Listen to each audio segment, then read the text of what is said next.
on the best 3 minutes. Instructions. Okay. Okay. Okay. Sure. I'll let my mom know. Thank you. So the skirt's coming away. Oh yeah. I have a feeling that I'm gonna bump the table and send everything over. So just a heads up. With the skirt, I could have worn this. Yeah. The way the height of my knees is just that mess that I can envision myself doing something and seeing our table just go.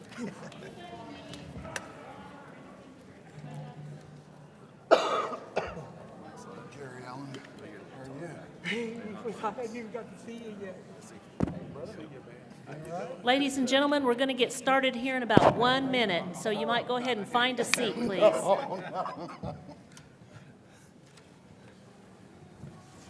You done okay? Yes, sir. Keep your seat.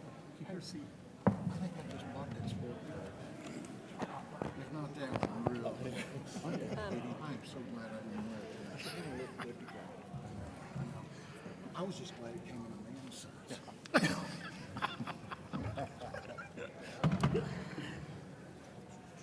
That's funny. Yeah. Yeah, I don't want to get that started. And it's my understanding that all the mics are live, so they're all hot. I was addressing. Is that what we're going to do? I told him that I was at my perfect height and weight. There was 11 feet. I said, no, judges think they are. I thought maybe they'd give you a little podium to sit on. No, just make sure you give your shot. If there's a shot, you're on there. Okay. It's like when I was watching. All right, I think we're going to go ahead and get started. Thank you, everybody. This is the Enid Mayor and City Commission Candidate Forum, and it is being streamed on Facebook Live for the City of Enid and also for the Enid News and Eagle, and we welcome those audiences as well. First of all, I want to thank the candidates for being here tonight. We appreciate that most of you were able to take the time out of your schedule to come before the citizens to talk to them about yourself, your vision for Enid, and why you believe you are the best choice to move Enid forward. Second, I'd like to thank the City of Enid and staff of Stride Bank Center for setting us up for this event tonight. Thanks to Gerald Gilbert and the City of Enid for making this facility available for this forum. Tonight's forum is being hosted by the Enid News and Eagle and the Enid Chamber of Commerce. My name is Cindy Allen, and I am the publisher of the Enid News and Eagle, and I will be co-moderating this forum with my esteemed colleague and former publisher of the News and Eagle, Jeff Funk. The purpose of tonight's forum is to ask a series of general questions posed to each candidate. We understand there are some specific questions residents may have for specific candidates or for ward issues specifically. However, in order to streamline this event and to make the most of our time, our format will allow candidates to provide answers to the same questions regarding their experience, their background, their vision, and their policy goals for Enid. We received many questions from local residents, and some of those are incorporated into the questions we are asking tonight. And I want to thank all those who took the time to send in questions. I encourage our candidates to spend some time after this event to visit with their constituents and answer any additional questions they may have. I also want to let the candidates and voters know that the News and Eagle will be profiling each of these races and the candidates in a future newspaper article. And last, I encourage all eligible voters in this election to cast their ballot and make their choice in this election. All registered voters in Enid may vote in the mayoral race. Only residents in Wards 1 and 2 may cast ballots for those races. So let's begin with a brief introduction of the candidates. Starting with candidates for mayor, first we have David Mason. David has lived in Enid since 2006 and has been in the insurance industry as an agent for one of the large national carriers. He previously served as a commissioner for Ward 6 for the City of Enid. Jamie Wright Lotta is a fourth-generation Enidite. She works in the retail industry in Enid. Jamie had a prior commitment and was unable to be here tonight, but has asked retired District Judge Kyle Haskins to sit in for her tonight. It's my understanding the judge is a cousin of Jamie's and also from Enid. Going on to Ward 1, Judd Blevins is a fifth-generation Oklahoman with family roots going back to the land run of 1893. He's a U.S. Marine, deploying in Iraq in 2007, and he returned to Enid to take over the family business. Jerry Allen is the current commissioner for Ward 1. He also previously served as city commissioner from 1994 to 1999. Now to Ward 2. Doug Boyle is a U.S. Marine, and I think I'm doing it right when I say is a U.S. Marine because once a Marine, always Marine, is my understanding, correct? Yeah. So is a U.S. Marine who received his initial pilot training at Vance Air Force Base before returning to Enid in 2009. He works as a civilian simulator instructor at Vance Air Force Base. Kyle Hockmeyer is a fourth-generation Enid resident and an Enid High School graduate. He is currently the Director of Workforce Development at Autry Technology Center and has been involved in numerous organizations serving Enid. And Derwin Norwin is the current commissioner for Ward 2, serving since 2017. He is the owner of Derwin's Concrete Construction, LLC, for more than 20 years. Let's give him a hand for being here tonight.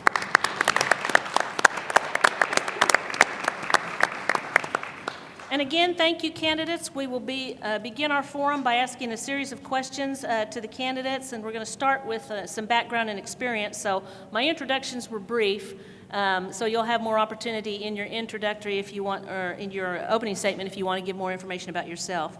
Before we start with questions, I need to let everybody know that each candidate will give a 3-minute opening statement, and after that, they will have 2 minutes each to answer the questions.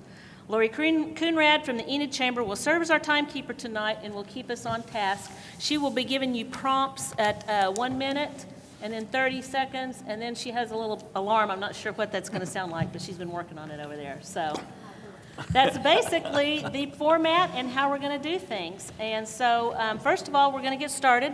I will go ahead and take the first question, and we'll start with a 2-part question.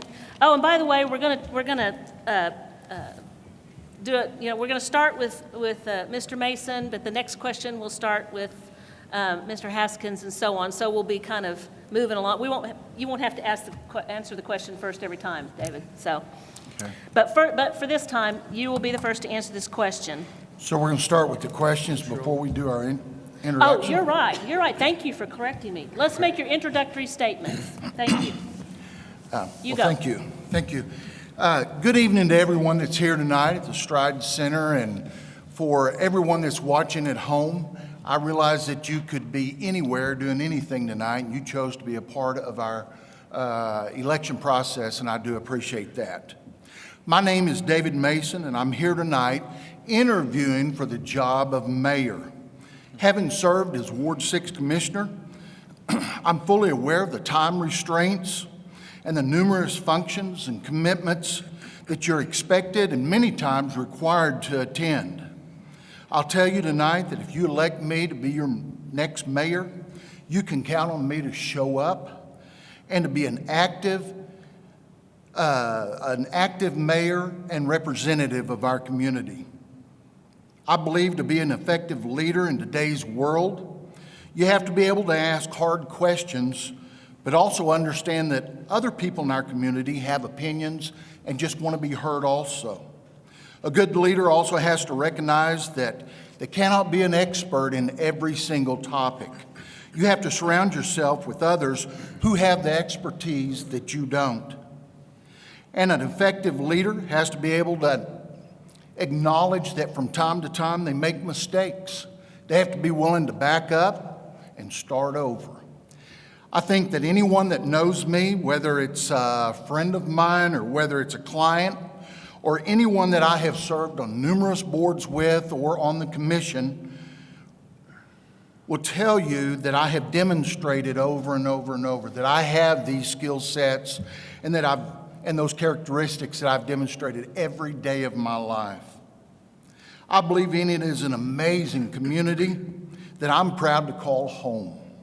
My wife and I have raised 5 sons in Enid, and if you elect me to be your next mayor, I will work diligently to make sure that Enid continues to grow and provides opportunity for all of our children. February the 14th, Valentine's Day, is the day of the election. I'm asking that you listen to my responses tonight to the questions, and then you make your choice who you want to see as your next mayor. Then mark your calendar and go out and vote on February the 14th. February the 14th. Thank you. Thank you. Judge Haskins? Good evening, everyone. Jamie asked that I extend her heartfelt apology for her inability to be here this evening. Sometimes conflicts come up that you just can't avoid. She's been married 29 years. She's a mother of 2 very fine kids, and she's a grandmother, and she's doing the very best that she can. My name's Kyle Haskins. I graduated from Enid High School in 1979. Jamie asked me to show up because I probably know her better than anyone. I've known her for her 57 years of being in this world. In fact, Jamie's parents helped raise me, gave my brother and sister and I a home when we otherwise would likely have been homeless. So when Jamie called me and asked me to do this for her and discuss her vision for Enid and her love for this community, it was easy to do because I was born and raised here and I feel the same way about this being our home. You know, politics don't have to be divisive. Mr. Mason is a very nice gentleman. He's very well qualified. He offers a lot of wonderful things that would serve the city of Enid well as a mayor. Jamie's just different. She's not a known politician. She has a great deal of life's experiences that would serve well. She came back to Oklahoma after working for about 18 years in the golf industry. Her father's a PGA professional, and Jamie's job in the golf industry in New York and in Florida was to help not only represent and manage the interests of the golf club, but also deal with the individual interests of the groups that comprise that club. And it's much like running a city, because within those country clubs, you had groups that represented the golf faction of the folks that are members. You had people that are interested in the tennis section. You also had people that were very interested in either croquet or bocce ball or even a social life. So Jamie did a wonderful job of bridging those gaps and bringing those people together because like Enid, they are all members of a community. They all want what is best for that organization, and Jamie wants what's best for Enid. Thank you all very much. I'm a believer in brevity. Okay, good. Mr. Allen? Mr. Allen? Good evening. It's great to see so many friendly faces out here in the audience. I'm Jerry Allen, and I would like to thank the Enid News and Eagle and the Chamber of Commerce for hosting the forum tonight. I'm a fifth-generation Garfield County resident whose family has had a rich heritage of serving this community. Our family has always found a way to serve Enid. To that end, I've served on the board of directors of the Oklahoma Restaurant Association, then the board of directors of the Tri-State Music Festival for 18 years, and the Enid Park Board for 23 years and still counting. I never made a secret of my intention to serve Enid once again to help shepherd in the Call Water Pipeline that will provide a secure water source for generations to come. I'm seeking a second term to continue to see the pipeline to fruition.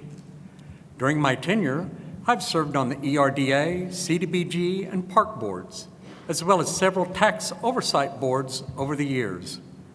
I bring passion and experience to the commission, which has helped navigate projects such as a wastewater agreement with Coke Nitrogen, a new 25-year agreement with OG&E, which I helped broker 20 years ago as well.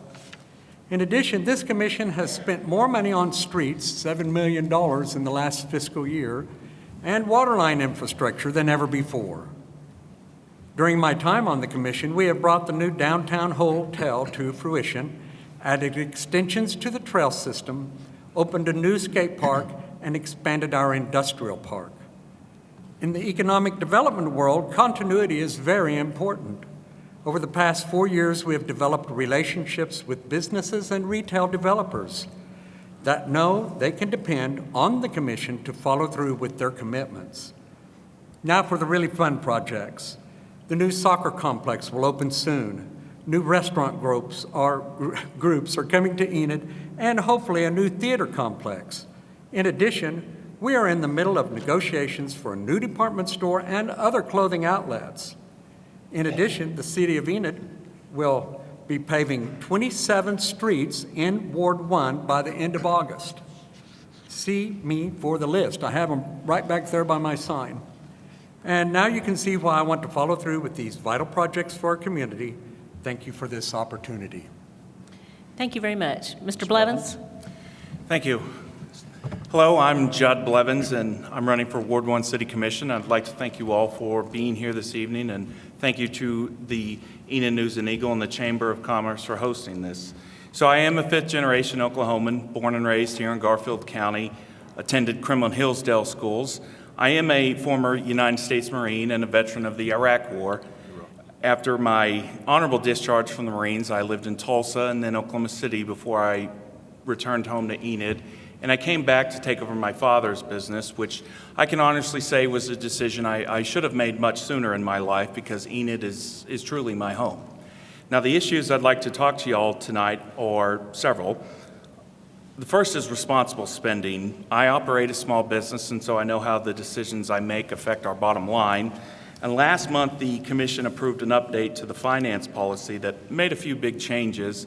The city manager can now hire a finance director, and in doing so, they have lessened their own oversight and therefore the people's oversight, and given more authority to an unelected bureaucrat, and that concerns me. The second issue is the growth of this city. I want to see this city grow by keeping its young people here. We're several generations into this culture and attitude where the young people who grow up here think that there's not much that Enid can offer for them in their adult lives. And so they move away, and I fell for that too, but I came back here because ultimately I knew that there was an opportunity for me here. I knew that Enid was a safe city to live and raise a family, and I knew it was a city that valued its history, and it was a place where traditional values are still the norm. So I think we need to be aggressively selling ourselves to our young people here and encouraging them to stay here, start your professional life here, raise your family here. Infrastructure. What I'll be pushing for as commissioner is a comprehensive plan that covers three aspects: repairing and/or replacing existing neighborhood roads, widening the arterial roads of the city, and frankly, we need to make some investments in the undeveloped areas of our city, because this is where we'll see growth. Finally, we have the Kaw water pipeline. We have to finish it efficiently. We've invested $315 million of taxpayer money into it, and so I'll work to keep the contractors on time, within the budget, and not have any more wasteful spending. So I'd like to thank you all again for being out here this evening. I will be happy to answer any questions you may have. I would encourage you all to please check out my website, blevinsforward1.com. I do have some yard signs here, and I would appreciate your vote on February 14th. Thank you very much. Mr. Boyle? I'm Doug Boyle, and I'm running for Ward 2. I'd like to thank God first and foremost, but also thank the Enid News and Eagle and the Chamber of Commerce for hosting this forum tonight. In the world of politics and government, the one thing that's been minimized has been service. We need to get back to service-oriented government, and it starts right here in Enid. My life has been one of service, whether as a volunteer youth minister, a Marine, an airman, or as an elder of the local church. And I want to continue to make a difference by serving the people of Enid, and I believe I can. I am and will always be a supporter and defender of the Constitution and individual liberties. The way we preserve our freedoms is by demanding our government be accountable to the people, not holding power over the people. Perhaps one of the best things to come from COVID is that Enid residents became highly aware of how easily their freedoms can be dismissed and how important it is to elect officials who will defend individual liberties. I oppose the shutdowns and mandates due to COVID, as evidenced by my being forced to retire from the military last year, and I will oppose any future attempts by government officials to strip my neighbors of their rights. I want to improve the infrastructure of the city. One of the main roles of government is to provide for the general welfare of its citizens by providing for the necessary and proper infrastructure to facilitate travel, safety, and economic growth. I believe our city can be more proactive and timely with needed repairs. I believe there's much room for improvement when it comes to communicating with the residents. Taxpayers deserve to be kept up to date when the damages in their neighborhoods will be repaired. Throughout this campaign, there's been a lot of discussion surrounding economic development. While I wholeheartedly believe that the city should make strategic decisions to encourage large industries to come here, I understand that the heartbeat of Enid is and will always be its partnership with small businesses and Vance Air Force Base. I want to create an environment where small businesses can flourish, and as one who's having served at Vance for the last 13 years as a military pilot and civilian, I believe I can further that partnership with Vance Air Force Base. I'm under no illusion that serving as Ward 2 Commissioner will be easy. We have no way of knowing what will come before the Commission, but if the last 2 years are any indication, the path forward will be full of difficult decisions. I understand the weight of taking on such a task. I have led Marines in combat. I lead in our local church. I have trained the best pilots in the world right here in Enid. I have borne the weight of making difficult decisions that greatly impact people that I love, and I'm prepared to do so for a city that I love. But if you have any further questions or want to know any further information, I would enjoy speaking with you after the meeting tonight. You can go to bullforward2.com for more information, and I would love to have your vote on Valentine's Day on February 14th. Thank you. Mr. Hockmeyer.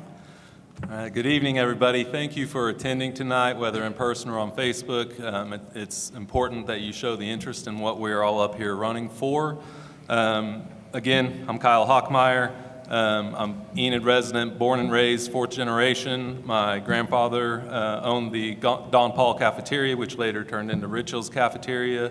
My parents were lifelong educators, with my father at Enid High School teaching for close to 40 years, my mother at Waller Junior High close to 30 years. I am currently the Director of Workforce Development at Autry Technology Center, so you can see that our roots run deep here in Enid. My position at Autry kind of puts me in a unique situation. It's my job and the job of the amazing team that I'm lucky enough to supervise to go out and visit with business owners and industry leaders in the community to discuss what problems they're dealing with.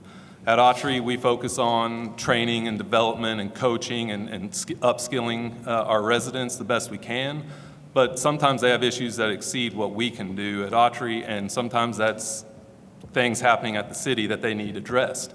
I've referred multiple clients and partners to reach out to their local commissioners. I can serve with one conversation, serve both roles and bring their concerns to the city commission in that sense. But the number one issue that the majority of business owners are currently dealing with that I hear is workforce.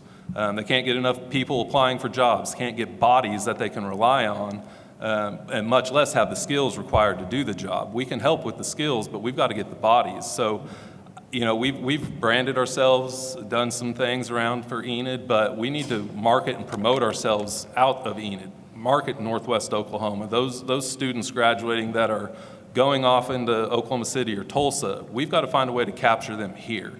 We've got to get some growth. We've been pretty stagnant for decades, honestly.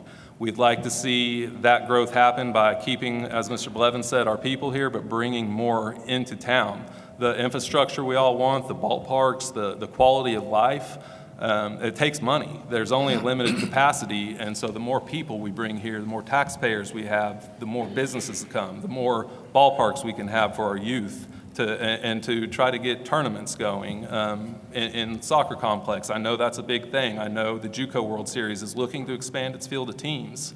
We have to have another field ready to take that on, or else when their contract's up, they might be looking somewhere else. Those things are important to us, and it takes money, and the people coming here to pay taxes bring the businesses here, bring the quality of life here, and that's how we fund the infrastructure. I hope everyone will get out on February 14th to vote. It's a perfect date night, so please get out and exercise that right. Thank you. Thank you. And Mr. Norwood. Last but not least, welcome here. I thank God for us being here. It shows that the citizens of Enid really do care. I thank everyone that's up here, because we don't have to do this. We do this because we care about you, the citizens of Enid, Oklahoma. And I'm not going to talk about myself, because I'm already doing the job. I'm doing the work. I just will say 2 days ago while it was snowing, I was ringing your doorbells and I was knocking on your doors. Why? Because I care. I can sit up here and talk about a whole lot of what we want to do, but we're already doing it. As the city commission, the mayor, the city manager, we're doing the job. And there are great things that are going to come to Enid. And I have here 2 of my pool cards. If you notice, it represents not Republican, not Democrat, not independent. It represents the United States of America, the same colors of our flag, red, white, and blue. I've been out on the campaign trail. I've knocked on over 2,600 doors. I only have a couple of less than 1,000 to go. Every last one of you will get a knock and a ring from me and my team. I represent you, and my logo says, working together we can. Not divided, together.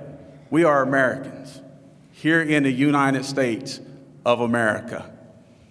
We are Americans, and we have to stand together. We have no room for divisiveness. What am I running on? Education, infrastructure, economic development, and quality of life. We all want the same thing. If the car is not broke, why fix it? Why fix it? The car is running really well, and the job has been done. So I hope and pray that you would consider to reelect me as your Ward 2 City Commissioner of Enid, Oklahoma. I have 6 years of experience, and I'm here to serve you.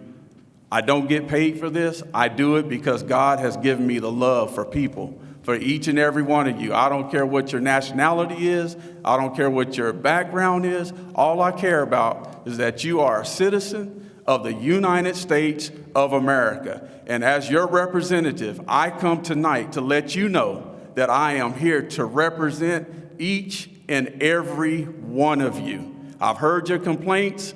I've heard what you liked and disliked, but you know what? We're going to get it done. We're already doing the job. I thank God for each and every one of you coming here tonight.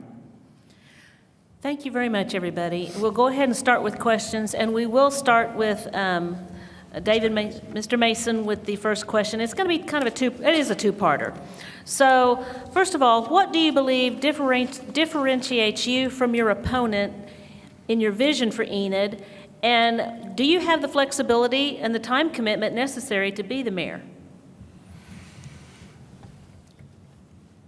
I think you can look at my background. I taught school for 12 years. If you've ever stood in front of a group of ninth graders, you can stand in front of a city group, I assure you. But you just look at all the boards that I've served on, and not just served on them, I feel like I've been impactful.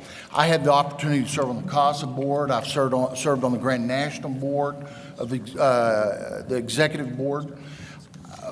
Probably my proudest thing as far as boards was the Rotary Club. I got to be president of the Rotary Club whenever it was 100 years old here in Enid. And I stood on this very stage and talked to about 250 people about our history of what we had done good for our community. So that being said, what sets me apart? I think my experience. I'm in the insurance business right now. It can be a very challenging business, but everything I do, whether it's insurance, Rotary, or serving as Ward 6 Commissioner, is to serve someone else. I like that. I've always done that, and I think I have the experience. The second part of that question, give it to me again. The flexibility for the time commitment necessary. I do have the flexibility. The one nice thing about being in the insurance business, you set your own schedule. And I've already retired once and went back into the insurance business. So I can set my schedule and, for the most part, be anywhere that I need to be. Okay? Thank you. Mr. Haskins? Do you remember the question, or do I need to repeat? I got you. Okay. I think I'll start with the second part and then work my way forward. Jamie offers a great deal to this city and would love to serve as its first female mayor. What Jamie has to offer that is somewhat distinguishes her from anyone else is the fact that she's fearless and she's willing to pick up the phone and contact people and work to bring industry to Enid. And I think that kind of is exemplified by the fact that I'm sitting here tonight. You know, after I spent 20 years on the state court bench, I went to work for the Muskogee Creek Nation. I represented the Muskogee Creek Nation through Murphy McGirt, the Gaming Compact litigation, the SMACRA litigation, and many other things, including the opioid litigation that just resolved. I can tell you that Jamie has asked me, you know, what can I help bring to the city of Enid? I can tell you right now the Muskogee Creek Nation is spending about $600,000 a month on incarceration costs through the opioid litigation. All the tribes in eastern Oklahoma are looking for partners with regard to drug rehabilitation centers. They are looking for ways to try to combat the opioid epidemic, abatement. Jamie's certainly fearless in picking up the phone and contacting people, and I'll do all I can for her because I love her, because she is my cousin. Jamie also, her father's been a PGA golf professional for 55 years. And Jamie's business experience, as I mentioned to you, is in the golf industry. Jamie very much would like to reach out to the PGA through her father and try to bring opportunities to Enid that bring more money this direction. You know, money helps deal with a lot of issues, and money can help deal with homelessness. It can deal with crime. It can deal with mental health issues. There's a lot of opportunity that can come this direction with fearless leadership and someone who's willing to pick up the phone or willing to reach out to others. Thank you. Thank you. Mr. Allen, what do you believe differentiates you from your opponent in your vision for Enid? And what about your opinion on the flexibility for the time commitment necessary to be a commissioner? Well, first off, I've chosen to live in Enid and work and raise a family here for 65 years. So I've had the pleasure of visiting other cities and travel, but I've always returned here. I have 9 years of experience being a city commissioner. During that time, as I spoke in my introduction, I've had the opportunity to work in many different aspects of city government, whether it's Vance Air Force Base. I went through 2 BRAC exchanges. That was very dramatic. And then any other number of things that you do as a city commissioner. Secondly, time commitment. I'm self-employed, and so I am master of my own time schedule, and I've not found any trouble whatsoever making all the meetings that we're required to be in. Thank you. Thank you. Mr. Blevins? Well, to borrow a quote from Ronald Reagan, I will not exploit my candidate's youth and inexperience. But the differences are generational. I am a part of the millennial generation. Mr. Allen is a baby boomer. And I think that, how we view solutions to current problems is a big difference, but I really believe that I can be effective in convincing and selling this city to our young people here. We have to grow this city by keeping our young people here, in addition to many other things, as Mr. Hochmeyer pointed out. But as far as the time commitment, I absolutely do. That is a big benefit of being of a business owner, is that you can make your own schedule. Okay. Thank you. Very good. Mr. Boyle? Well, first of all, I think you have to be informed, and I'm thankful to each and every one of you who are here tonight, and those of you that are watching live, because you have to be informed on who the individual is that's running for the ward, who the individual is that is going to represent you, all constituents, and not just the title of possibly Republican.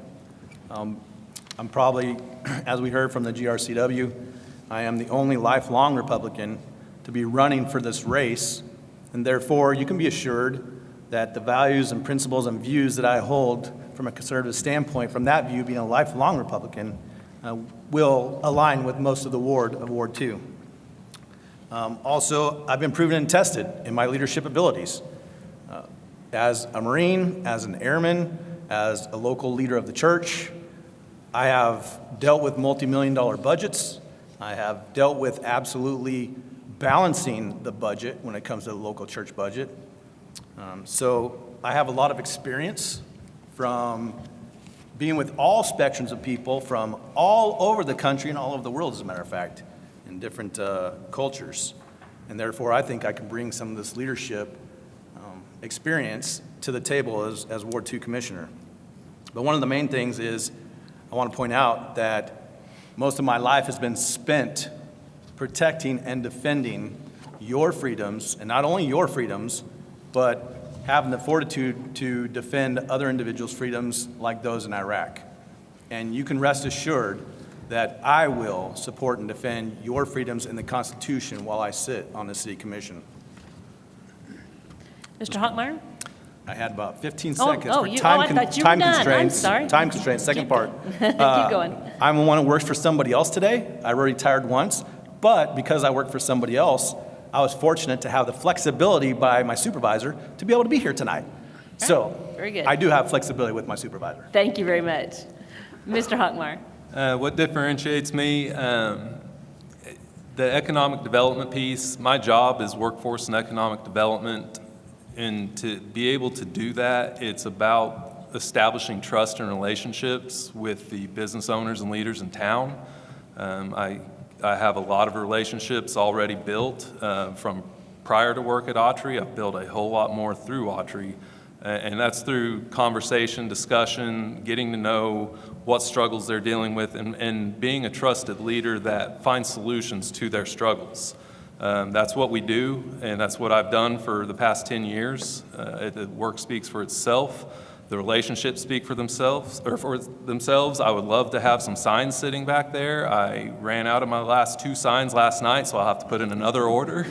The outpouring has been great, so I appreciate the community. But my time serving as on the Chamber of Commerce Board, and specifically as the Chamber Chair, I got to go with city leadership and leaders throughout the community and visit Washington, D.C. multiple times. I've been into those background discussions in the Pentagon. I have visited with our congressmen and congressional delegates in D.C. about those issues as well. So I've been involved with city leadership, and as far as the flexibility concerns, that's what my position is supposed to do. I'm supposed to be out in the community. I visit with our ward residents and city residents, and I've had those conversations with our superintendent, and that is what he wants us to do. I see several commissioners and the mayor at multiple events that I'm already attending, so it correlates exactly with what I'm already doing. Thank you. Mr. Norwood? I have no time constraints. I'm a business owner of a business of my own, Derwin's Concrete Construction. I have experience, 6 years of it on the city commission. There's a lot to learn. It takes about 2 years to really get acclimated into the system. And many times you all hear things, but you don't get the internal information that we get. We have to study 40 to 60 hours within a month in most cases. And in that, you have to devote your time and your heart to this position. Also, this race is nonpartisan. It's not about Democrat or Republican or independent. I need every vote. Independent, Republican, Democrat. I need every vote. I'm a city commissioner for all of Enid, not just Ward 2, but specifically for Ward 2. So I'm your servant. I'm here to continue to serve you to the best of my ability as your city commissioner. So with this being nonpartisan, it doesn't matter when, where, or how long we've been Republicans, Democrat, or independents. What matters is we're all Americans. We're all united. We live in the United States of America. That's why I'm serving, because I serve Democrats, Republicans, and independents, all of God's children. That's why I'm here, to continue the work and the vision that the city of Enid has accomplished, and we're going to continue to do that. So as your sitting councilor, vote for me, please. I need your vote, because I'm working for you, for this community, for our children. Thank you. For my next question, we'll begin with Mr. Haskins, move on down the line, and we'll finish up then with Mr. Mason. City government impacts many aspects of local life. So a two-part question. First, name one area where you'd like city government to spend less time and money.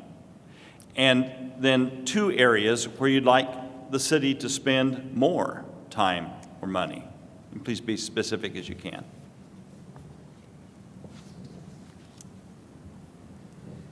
We'll start with Mr. Haskins and then move on down the line, Mr. Allen, Mr. Blevins.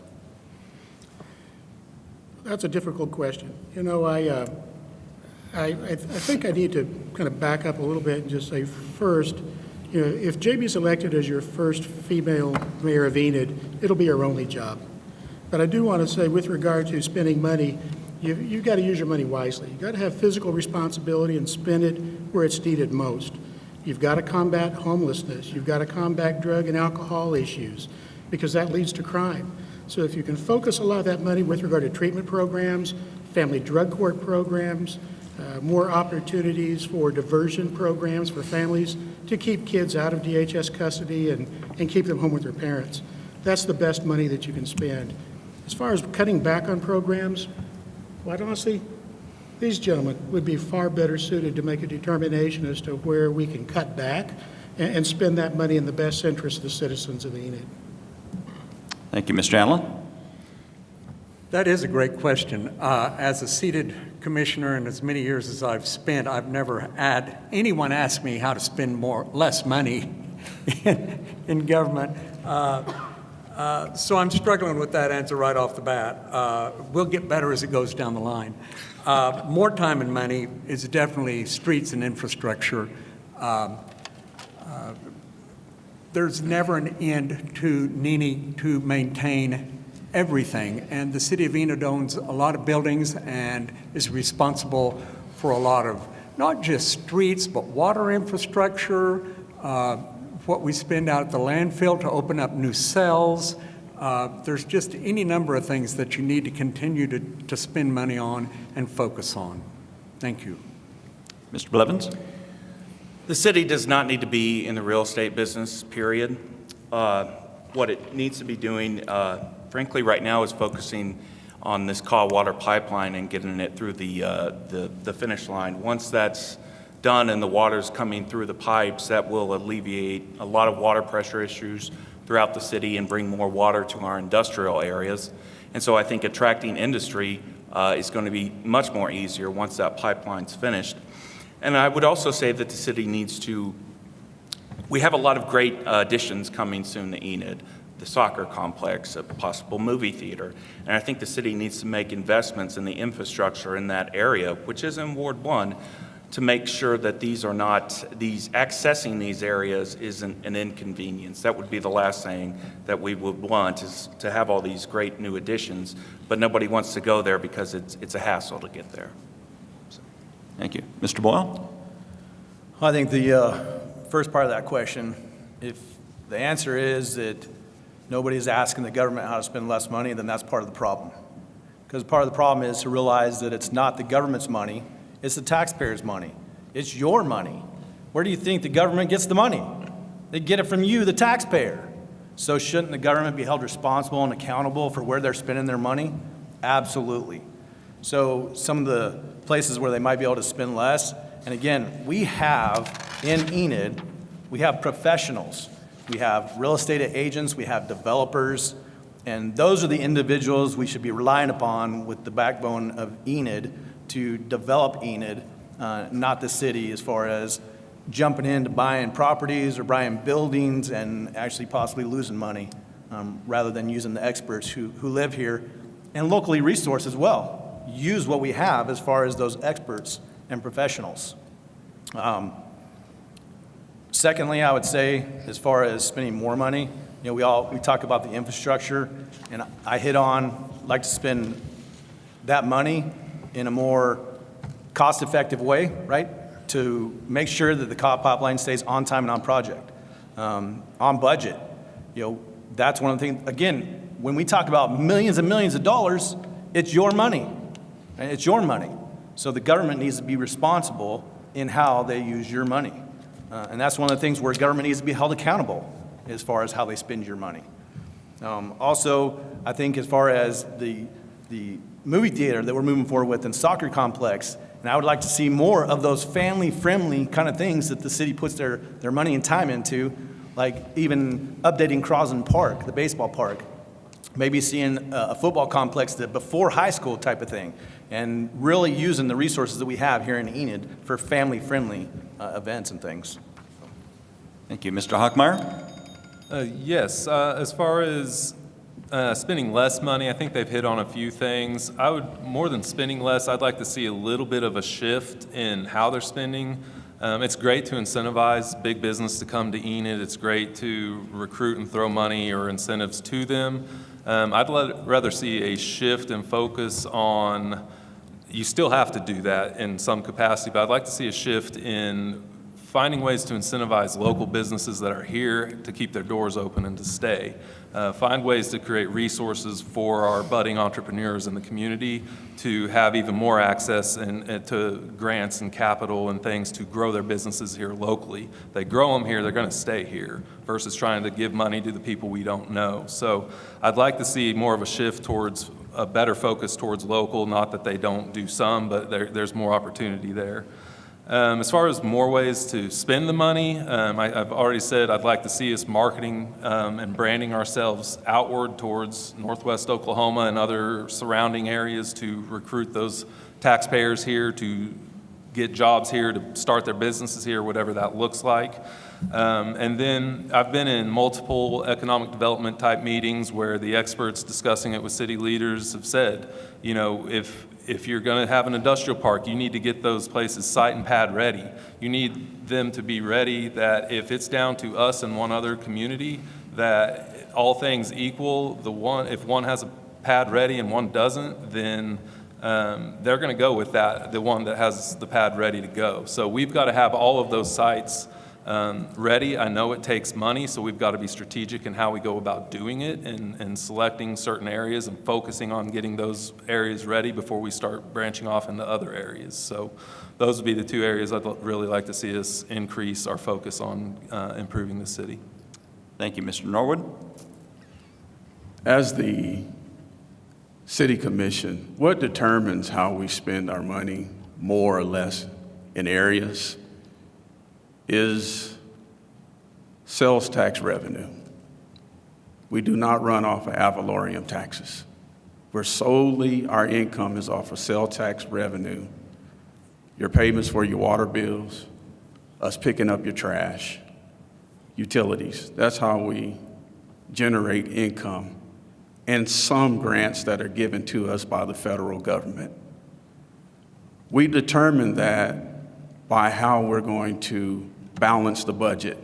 We balance the budget by priorities.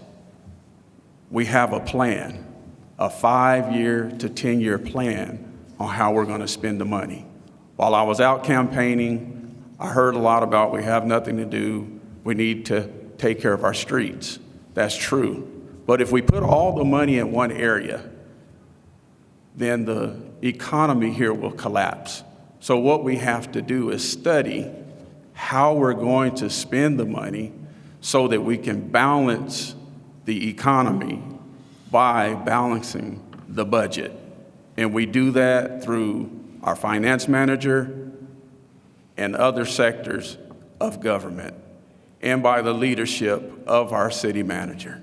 That's how we balance the budget and determine whether or not we're going to spend more or less in certain areas. We have to study these things. We wish we could give you the world, but we're going to do things to keep the economy running, to make sure it doesn't collapse and default. Thank you. And we'll close with Mr. Mason.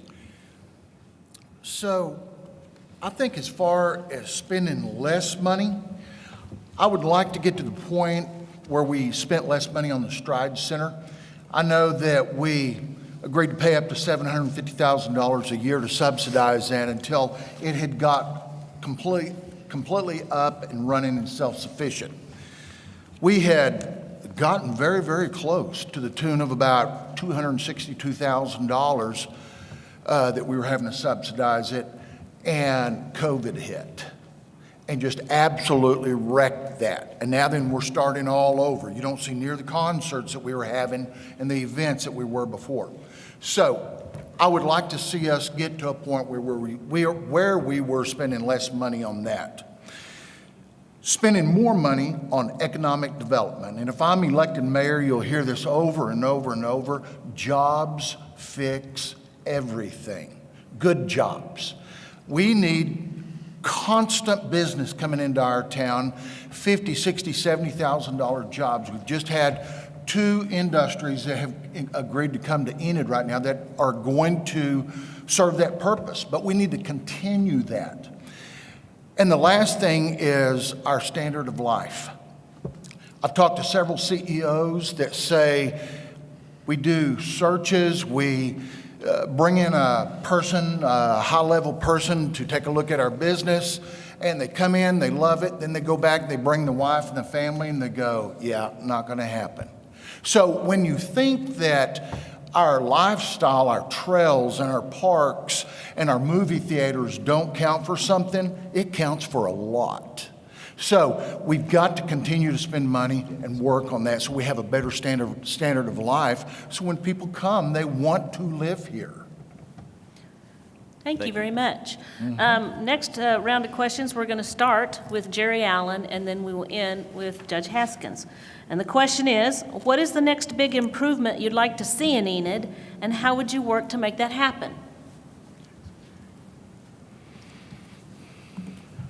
Well, I'd like to see, because it's been mentioned that the city of Enid doesn't need to be in the real estate business. We've actually divested ourselves over the last few years of that, and it was a result of having places like TJ Maxx and the Academy, both those shopping centers, and then the district. I'd like to see that filled out with a department store and some other things, and we're working on that right now. It just takes a little bit of time, but I feel like we're really, really close, and we're going to see that come to fruition. So that's what I'd like to do, is bring more opportunities in. Thank you. Mr. Blevins? Well, as I said in my opening, the infrastructure, I know this is ambitious, but we really do need to make investments in some of the undeveloped areas. I think that around where the movie theater and soccer complexes are at, I think if we invest in that specific square mile, we can truly see some growth in there. The Cobb Water Pipeline will be a game changer. It will bring jobs to Enid. And if we can make simple investments such as turning a gravel road into a paved road and completely redoing a paved road, Wheat Ridge, I think that area will see growth. We will give builders some incentives to start plotting new neighborhoods within city limits. We're losing a lot of these newer neighborhoods to the Chisholm School District. And part of it is because of the Chisholm School District, but also it's because of the fact that they are connected to paved roads. So if we're going to grow the city, we have to make investments in some of the undeveloped areas. Mr. Boyle, what is the next big improvement you'd like to see in Enid, and how would you work to make that happen? Well, first of all and foremost, to me, you kind of have to look at the Cobb Water project that's big on the horizon. We've already spent millions of dollars into that thing, and we have to make sure that that comes to fruition, and it comes to a completion, and it actually serves the entire city of Enid. But on top of that, one of the big things I like to see is more family-friendly businesses coming to town, something like the movie theater, to whereas Enid citizens don't have to go outside of Enid to get the family-friendly kind of businesses or entertainment that they need and that they want, as we hear about when people complain about there's nothing to do in Enid. This is great to encourage these individuals to come here, these businesses to come here, so that the money stays here in Enid and doesn't necessarily go to Edmond or go to Oklahoma City or Tulsa or Wichita or other places. And that would greatly improve as far as the revenue of the city as well. But on top of that, being the fact that I'm running for Ward 2, I would like to see more businesses actually come to the southeast side of Ward 2.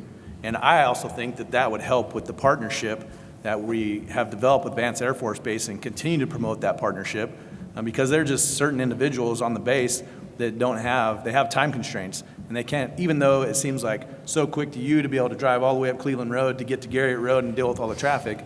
Well, if we can get something outside the base, just right there off Van Buren and Southgate, that'd be a lot more convenient to people, and as far as the partnership with Vance Air Force Base as well. Thank you. Mr. Hockmeyer. Improvements in parks, infrastructure, everything like that everybody's talking about. Our Little League sports complexes, I know there's talks of possibly shifting all the Little League football to maybe a Government Springs and improving. There's already talks to improve the concessions and the restrooms out at Crossing Park. So there's some good things happening. We just need to expand on that. We can be hosting tournaments for youth leagues all the way up through college leagues and semi-pro leagues. Those tournaments bring people, they bring taxes, they bring shopping and restaurants and eating. So we've got to focus again on getting people here. I'm excited as everybody about the two big major announcements of the companies coming to town. But in my dealings with other business owners and leaders, they're not as happy because they know that those companies will recruit their workforce away from them, and where are they going to get more people? So it all ties back to we've got to stop sustaining and grow our population base to enable us to sustain the growth for the companies coming to town, and so it doesn't start shutting down other doors. So we've got to have that kind of focus, and then the tournaments, like I said, with the Little Leagues and the college tournaments for the sports complexes. And the JUCO World Series is huge, but we've got to do everything we can to keep that coming back at year after year and renewing that contract. So that's the areas I'd like to see us focus on. Mr. Norwood. Our vision as the city council, one thing that we're really working aggressively towards is increasing our tax revenue base. And the way we do that is through economic development, industrial development, commercial development, constructional development, housing development. I'm on the Housing Study Commission for the city of Enid. We have a shortage in housing, and the way we correct that is through our educational system. We have to prepare our youth and our young individuals for a brighter future and give them opportunity so they won't have to leave Enid, like it's been stated, so that they can stay here and have careers and professions. And the way we do that, we need to, Autry Tech, Northeastern Oklahoma College, Northwestern Oklahoma State University, we have to promote them and make sure that the children are aware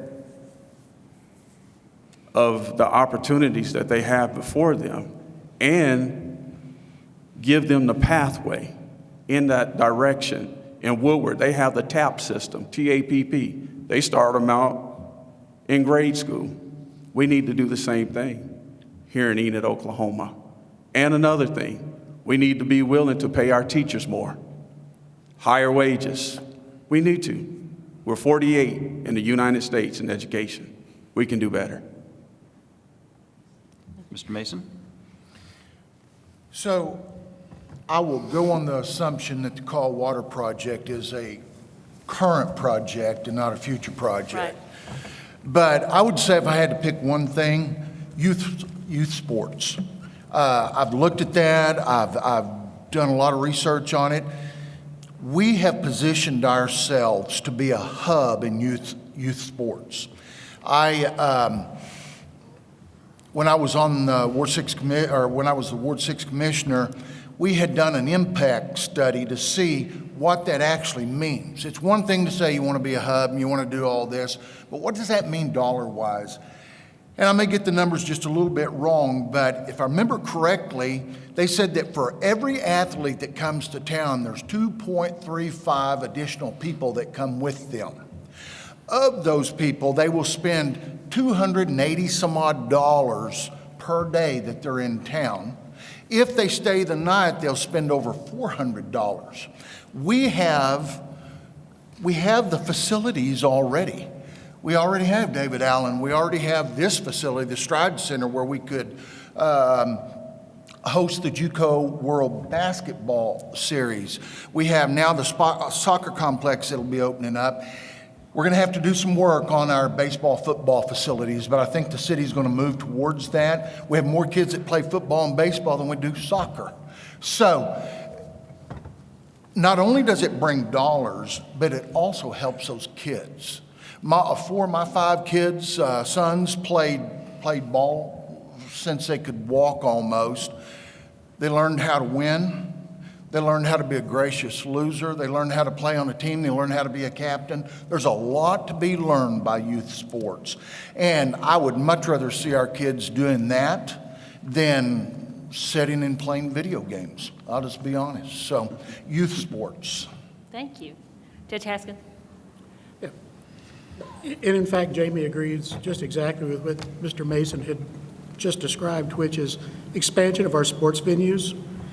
Jamie had talked about that at length, and in fact, at the new sports that are popularizing themselves, where there's pickleball and cornhole's become very popular these days, and this is something that Enid can take advantage of. She wants to increase our festivals to bring families and bring visitors into Enid, horse shows and rodeos.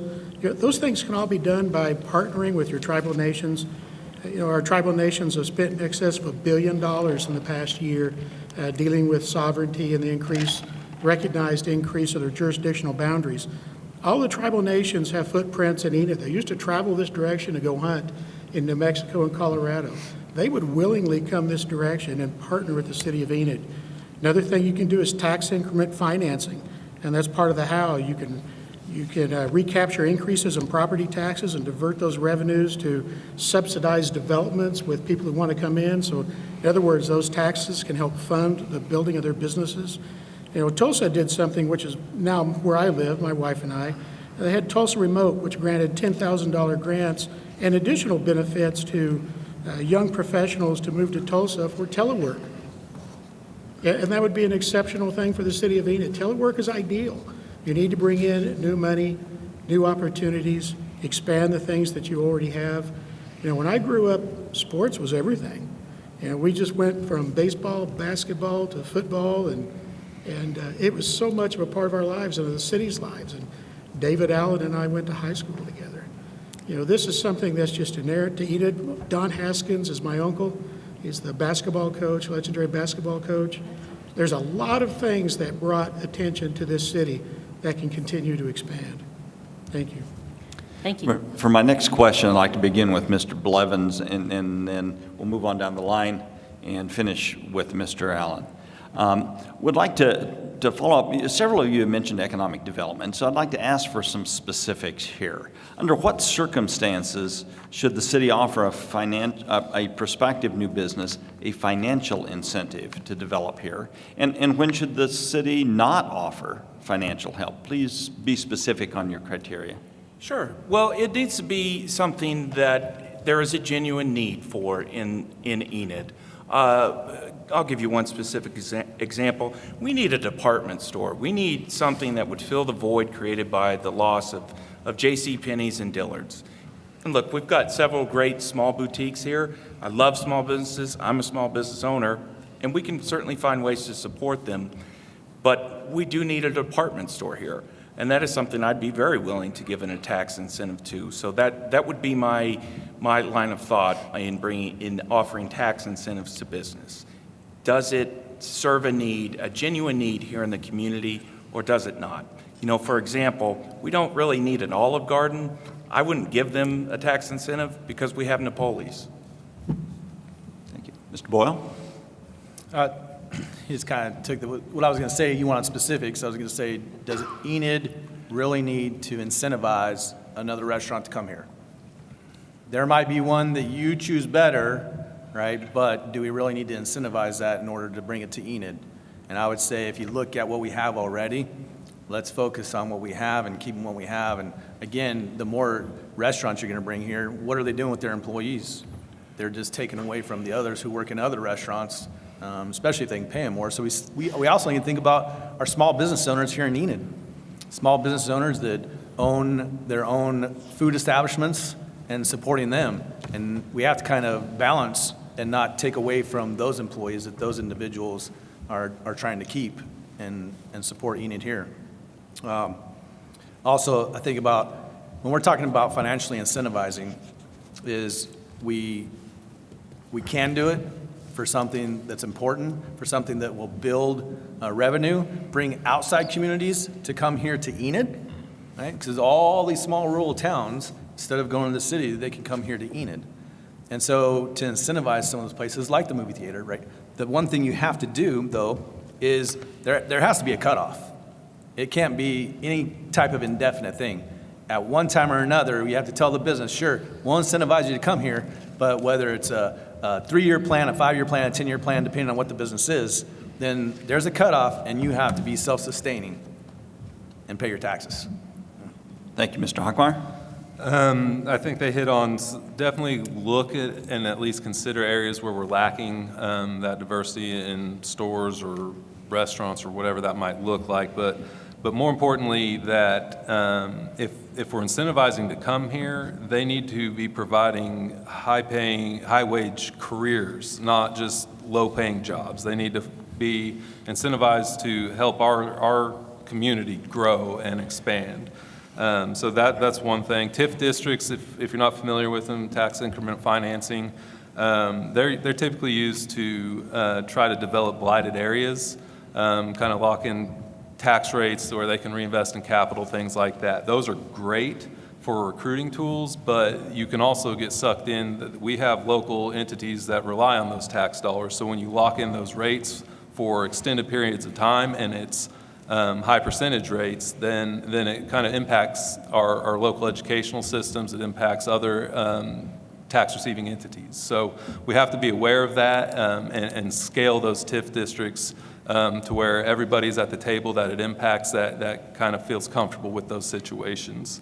And then, it's great to incentivize them to come here. I'd like to find ways to incentivize our local businesses to stay here.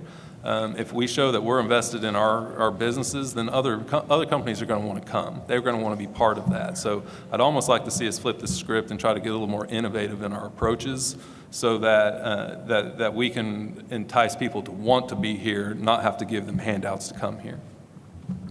Thank you, Mr. Norwood. We just passed a TIF with Renew Energy that's coming here, that's getting ready to hire about 100 individuals. Low wage is $50,000 a year with a medical package and an investment package for their future. That's a great TIF. We as the city council, we look and study.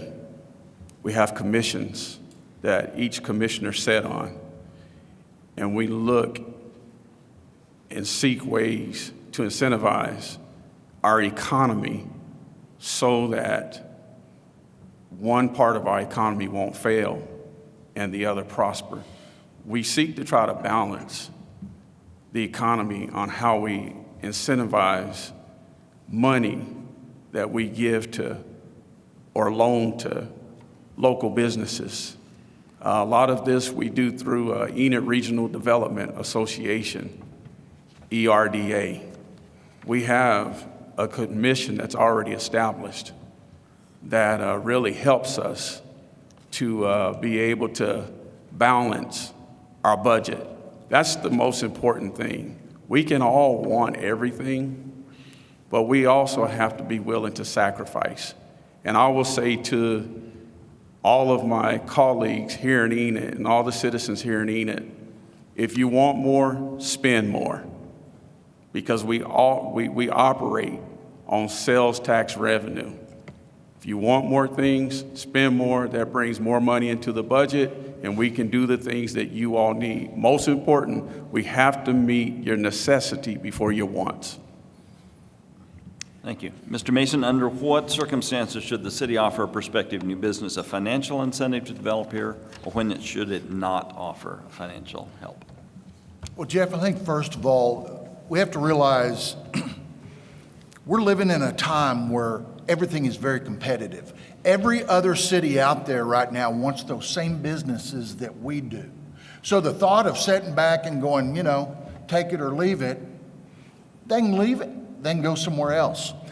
But I've been involved in some things where we've done incentives to try to bring business and industry in. I always look at several things. Number one, how many actual jobs does it create? What's the level of income is that going to be? Is that going to be people that are going to be able to come to our town and buy homes and purchase cars and have children that go into our schools? I ask myself, do we already have that industry? If we do, I probably wouldn't ever use incentive dollars, tax dollars to try to compete against another business. And I'll give you a good example. Several years ago, the developer that owns the property where Tractor Supply is came in, wanted $1 million to help that and help him develop that out. And I and two of the other guys at this table were very, very opposed to that because we have Atwoods in our town. Not only do we have Atwoods, this is their home. This is where they're based out of. The ownership lives here in this town and pays taxes. So we have to play that game. We have to do incentives to bring businesses in, but we need to think about that, and I will never say never, but I would be very opposed to ever subsidizing or helping restaurants. I think if you build your economic base and you have good jobs, restaurants follow. They just follow. I don't think you have to pay money to have a restaurant come in. So, Thank you. Mr. Haskins? Thank you. You know, as my wife and I, when we drove into town, I was looking at all the help wanted signs in the windows, and it's very counterintuitive to have people who need work, but at the same time, you have a lot of jobs to offer. I mean, simply the amount of money that's being offered to work in those jobs is not enough to sustain a family. Enid's more than wheat and cattle and oil. It's got an abundance of sun. It's got an abundance of wind. As we were coming into town, I couldn't believe how many wind-powered generators I saw. I had never seen that before, but it's been a long time since I came back to town. Enid also has a lot of skilled labor. You've got to get higher-paying jobs. You've got to focus whatever tax incentives that you have on higher-paying jobs that are progressive and that are sustainable. They've got to be willing to be here for the long term. You can offer right of first refusal to some of those businesses on new opportunities. There are so many things that can be done to bring people to this town and put them to work, but they've got to be higher paying jobs. Thank you. Mr. Allen? So in financially incentivizing companies, we do that through ERDA with small business loans and in a lot of different ways. So that's really important because it's these small businesses that get these loans, it's very impactful to them. Another area that we would incentivize would be, examples we're doing it right now, would be the department store in the district area. We gave them that land, so that's what happens there. With the movie theater, we offered them a lot of money, but if they pay back, one of the loans is $1 million, and if they pay that back over 30 years, it will make up for the money that we put out to that project. So in other words, we get paid back for everything. Finally, the Jeffco building just sold, and we'd heard some rumors that maybe that had sold, but nobody knew anything about it. And then here we see that we have a new business here, and that's a wonderful thing. No money went out there. They didn't come to us and ask for any loans or for anything that we needed to do to the building or anything like that. So just being here and having facilities like that has been a big bonus to us. So thank you. So the next question will start with Mr. Boyle, and we will end with Mr. Blevins. And the question is, the Public Library of Enid in Garfield County has been the subject of controversy over the last year over books and displays. So what are your thoughts on the mission and purpose of the public library, and what do you think needs to be done to bring stability to the library? What was the last part of that? I'm sorry. What do you think needs to be done to bring stability to the library? Stability. Well, I think, first of all, the library is a public institution. And as a public institution, it needs to be open and welcome for all walks of people. And it doesn't matter where you come from or who you are, the library has to be there for you because it's supported by our community. And as far as that's concerned, I think the library, to bring stability, just needs to get back and do the mission that it's done and that it's supposed to do. And that's just to provide for the resources for the community to come there and use those resources, whether it be for their personal education or to be informed, or as my children who are here tonight love the library for, and that's to go and because they love books. And my kids read a lot more books than I do because I read articles of news and boring policies and procedures related to my job. But anyhow, so with that, but I still think too, with that stability comes the fact that we have to protect children. And I don't understand that part of it, of why that's a controversy in and of itself, because we do that all around the country, right? We protect children. It doesn't matter whether it's our community, some other community, or anywhere that children are involved, they deserve to be protected. And that's no different in the library. And that doesn't matter what your background is, what your ideology is. That's just a fact of protecting children overall. Mr. Hockmeyer? And I agree, the library is a place for everybody, the general public, and so everybody should have the option to walk in and find what they're looking for. It's there for the taxpayers to utilize, so we just need to make sure we preserve that and that everyone has those freedoms to go in and find what they're looking for in a library. It's important to protect those individuals involved, as he said, our kids, but also make sure they're exposed to everything that's going to happen in life, in reality these days. So it's education. There's a whole bunch of things that we could be doing. But the main part is we just have to have communication, understanding, and be civilized towards each other to come to a conclusion on how we can move these things forward without taking it away from everybody. Not that the library is going to close or anything like that, but you can't give certain areas one strength and others not. So it just really needs to be, just because we don't always agree on everything, we have to come to understanding and be able to sit at the table and not point at each other as, well, if you don't agree with me on this, you're my enemy now. We're a community, and we've got to come together as a community to make those kinds of decisions. Mr. Norwood? The issue on the library has been very controversial. One thing I can say, we don't need any divisiveness. We don't need the confusion. What we need is peace, love, and harmony. Whether you agree with anyone or not agree with them, we are here as your community and as your city council, as a strong form of government.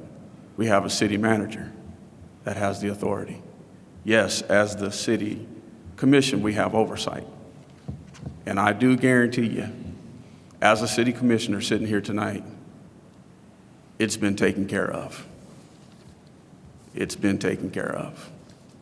That issue, I went Friday, I looked around the library, I observed things in the library, I liked what I saw in the library, and I want you to know that that issue, it's taken care of. Mr. Mason? To me, right? Yes. Yes. Okay. Couple things that I know is, number one, every time a business comes to town and they look at relocating and they look at our community and then they go home and that CEO goes to Google and he pulls up and he reads everything he can about the city of Enid. I know that we've got to get this issue fixed sooner than later. We do not want them deciding not to bring their workforce here because of problems that we're having at our library. What you'll learn about my personality is I usually just go head forward into that. I have already been meeting with the attorney on the other side of that issue. I met for 2 hours the other night with Commissioner Stallings and Gerald Gilbert.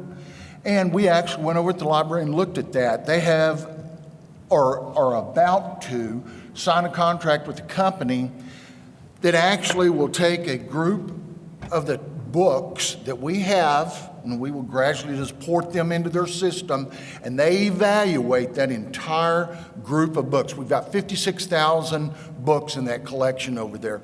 They will actually go through and tell us how many of those books are high-risk books, and those will be removed up to the adult section. They will not be in the young adult section. And then we'll go to the next section and the next section until we've eventually worked through all 56,000 of those. That way we know, because there's no way anyone can know. Also, the other thing that has been done over there is now then no one person will order books. They've got to have a checks and balance, and if anything comes up in question, it will go to the commission, and we'll take a look at that. So I do think that it was something that was very inappropriate. I think that material has got to be age appropriate, and it wasn't. I read some of that, but now then I do think that we're working towards fixing that, if not already, very, very soon. Thank you. You bet. Judge Haskins? Can I ask you briefly to restate the question, please? Yes. Because I think I misunderstood. So the Public Library of Enid in Garfield County has been the subject of controversy over the last year over books and displays being available. What are your thoughts on the mission and purpose of the public library, and what do you think needs to be done to bring stability to the library? You know, this is an issue that's coming up across the country. You know, to stabilize a public library, you've got to modernize its purpose to some degree. Now, I understand it sounds like a lot of the questions are with regard to content of the books and how to make a determination what is age appropriate. You've got to make a determination about what is in the best interest of the citizens of Enid. You know, the Internet Information Highway has pretty well crippled most public libraries. I hate to say it, but to some degree, you know, part of our libraries are becoming somewhat antiquated, and they need to be repurposed. I've noticed that a lot of the libraries that have succeeded, you have that repurpose being offering GED programs where there's computers where people can come in and study, and kids can come in that don't otherwise have access to the internet, and they can use it for those purposes. It's a place for clubs to gather. But you're right, you know, ultimately, what Jamie has discussed is putting together a group of people to work in the best interest. And all these individuals represent the respective districts in Enid, and they're in a much better position to talk about what everybody wants and what they would like to have happen and what they'd like to achieve. You just need to do what's in the best interest of the people that vote and the interest of those kids that we have in our communities. Thank you. Mr. Allen? Great question. It's called a public library for one reason, because it's there for the public. And all people should feel welcome in the library. And there are a lot of different thoughts and ideas and things that are in the books in the library. So it's tasked to us to make sure that we're serving all the community. And to that end, in another few days, we will put in place some measures that will help us continue on that thread so that all people will feel welcome. And yes, we're going to be looking at some books and some things like that. But the primary takeaway is that we want to continue to have a public library that is welcoming to all people. Thank you. And Mr. Blevins? Well, it is disappointing to see the Enid Public Library make headlines for the same reason that libraries across Oklahoma and the United States have made headlines. You know, because of how the city is chartered, a lot of this does boil down to this is a city manager issue. He has the authority to take care of things that the city commission does not, although the city commission does have oversight. What I'll say is this: the government does have a duty to protect children, and that is where my priority will be. Okay.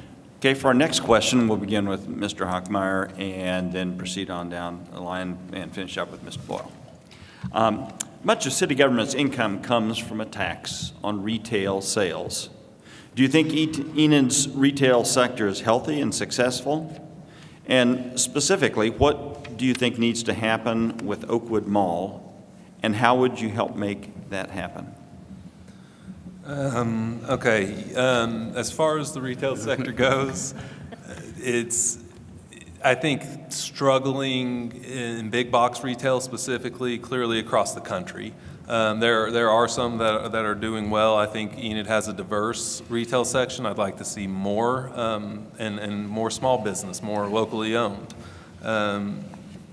As far as, you know, it is a tax-based system as far as that's what the city relies on is retail sales tax in general.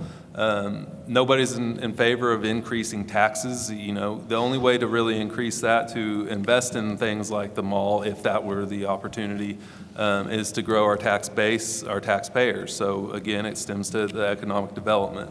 As far as the mall goes, I've heard all kinds of different ways to repurpose it. I know that a group has gone down to Lawton recently and visited how they've used the mall down there to house contractors for their for steel down there. We could look at things like that as well, repurposing it for businesses that are working generally with the government contract in Vance Air Force Base.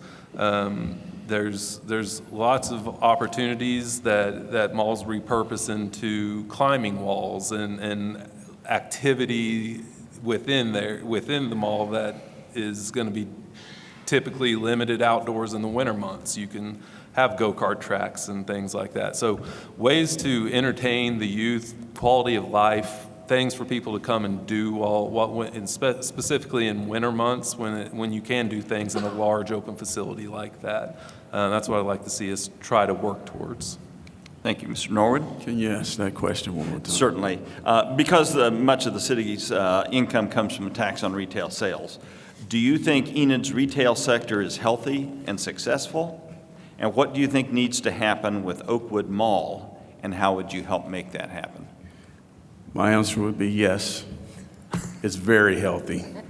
And the reason why is because we balance the budget.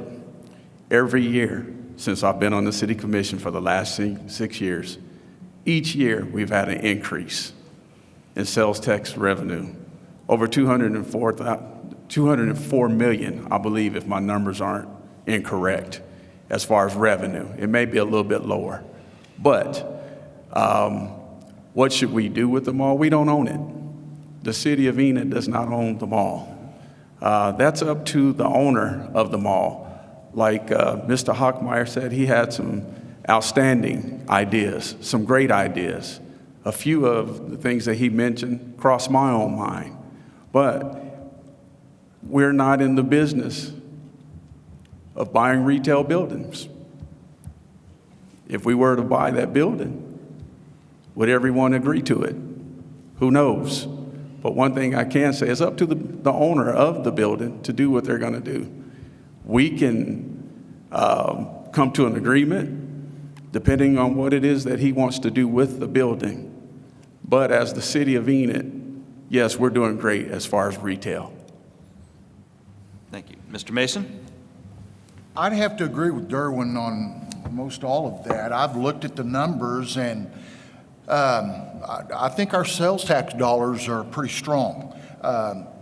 However, you talk to the business owners, they all seem like they're struggling. Not sure if it's a supply line issue or what that is, but as far as just true sales tax dollars, it's up. And he's right, it allows us to balance our budget every single year. As far as Oakwood Mall, we don't own that, nor do I want to own the Oakwood Mall. We do need to keep in mind that I think there's about $35,000 or $40,000 worth of ad valorem tax comes off that every year that goes towards our schools. So we can go plow it down, and then we won't have those dollars. But I wish a private investor would come through. I think the day of the malls are over, But I do think that that would make some great pad sites for some other entities that would like to come in. But I'm not for buying them all at all. Thank you. Mr. Haskins? You know, Jamie has talked a lot about this over the years and the stores that have come and gone and some of those that she frequented with regularity, you know, as a customer, and some of them she worked at. You know, it's obvious that a lot of the large, you know, brick and mortar stores have suffered post-COVID.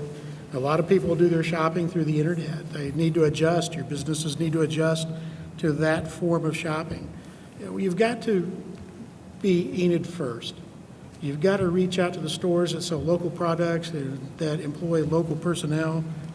You know, and the last comment would be my beautiful wife sitting in back. She's from northern Minnesota, Hibbing, Minnesota, and their mall closed up.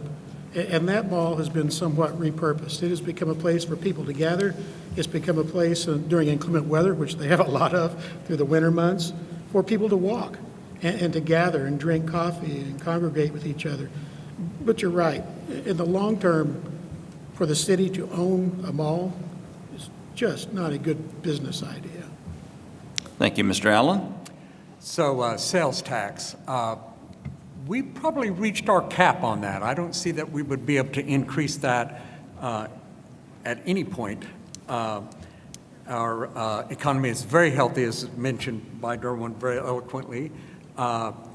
Because we opened up, the state of Oklahoma, Enid, opened up well before the rest of the nation to commerce and business, we didn't have the drastic dip that other cities across the nation experienced.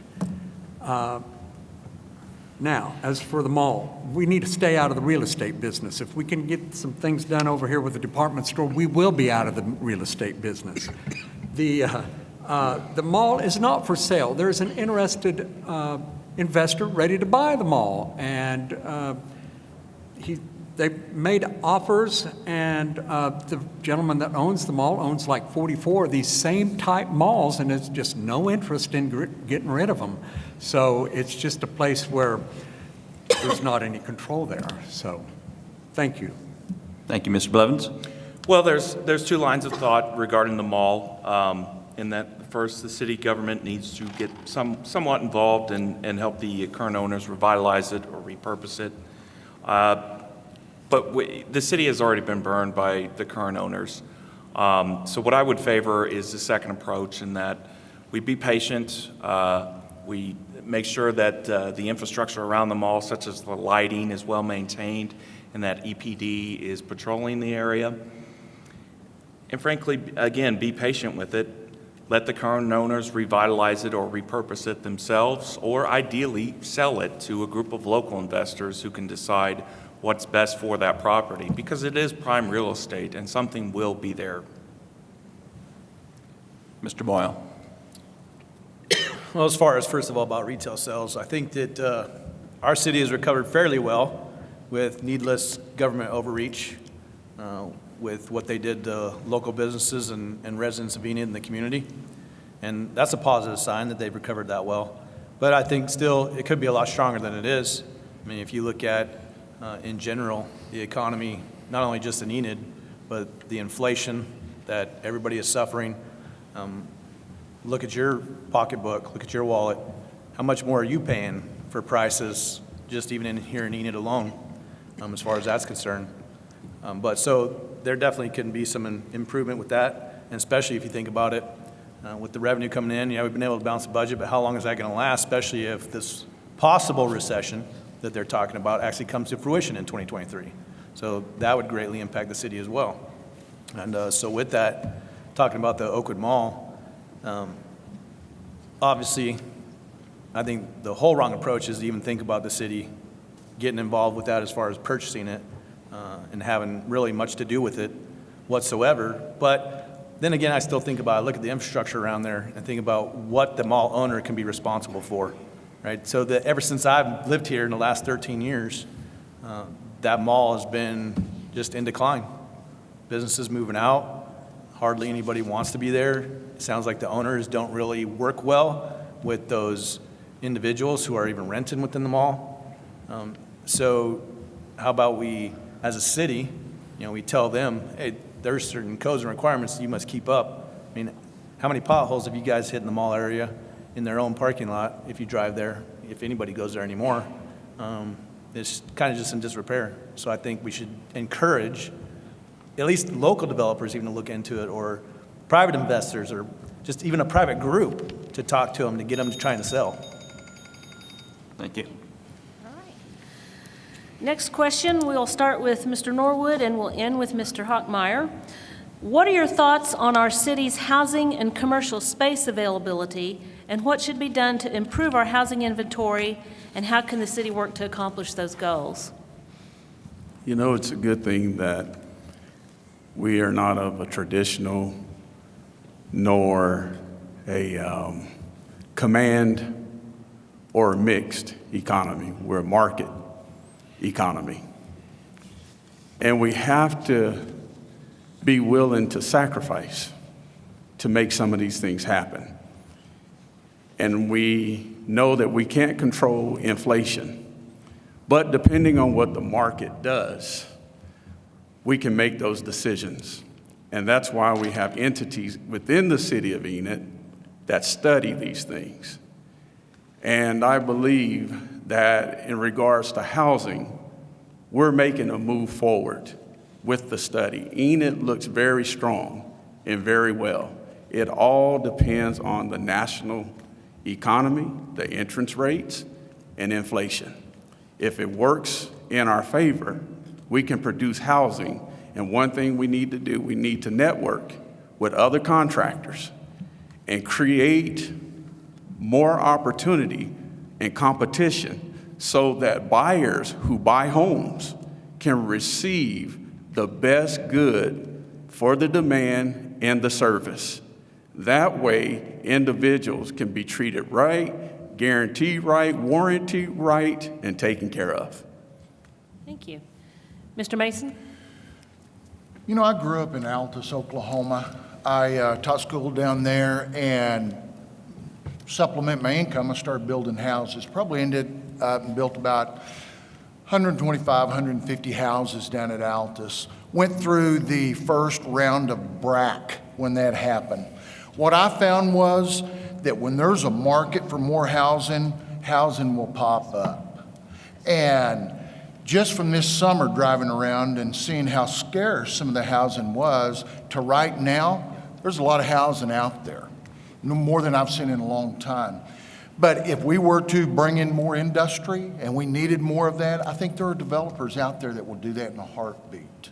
As far as commercial space, commercial space is divided into categories. And I do think we have a lot of small commercial spaces available. I've been looking around at that also. Probably not a lot of what they call A class, but I don't know that we need that actually right now. So there might be a little bit of a market for that, but I think the housing will come as we need housing. It did the last time. Thank you. That's it. Mr. Haskett? Good jobs bring a market for housing. They bring people into your restaurants to eat.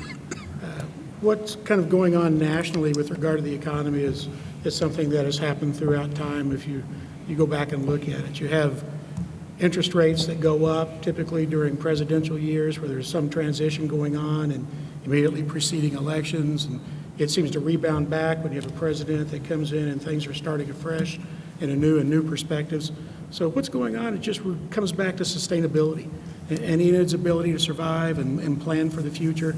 But yeah, there's a lot of opportunity here. There's a lot of homes that are out there that'll be filled, but you've got to bring people in. You've got to bring in industry.